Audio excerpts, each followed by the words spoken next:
Hey everybody, this week I wanted to share something with you that I haven't talked about before, but it's very important. This past weekend on Saturday I had a gentleman come in and he was looking for an estimate on the front of his wife's car. And all over the front of his wife's car were these little nicks and chips in the paint.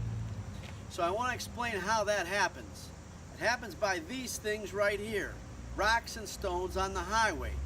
Sometimes you can't even see them because they're so small. But here's what I want you to understand.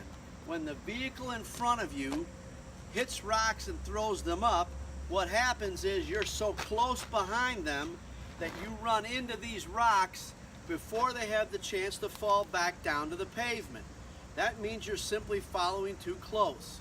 So if you have stone chips all over the front edge of your hood and the front of your bumper, that means you're up on the back end of the person in front of you and they're throwing up gravel from the road and you're running into it before it has a chance to drop.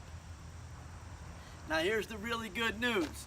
On the bottom of this video is our contact information, because I can tell you right now, if you have stone chips on the front edge of your hood or on your bumper, you're going to need our information to contact us, because at some point you're going to rear end this person because you're way too close.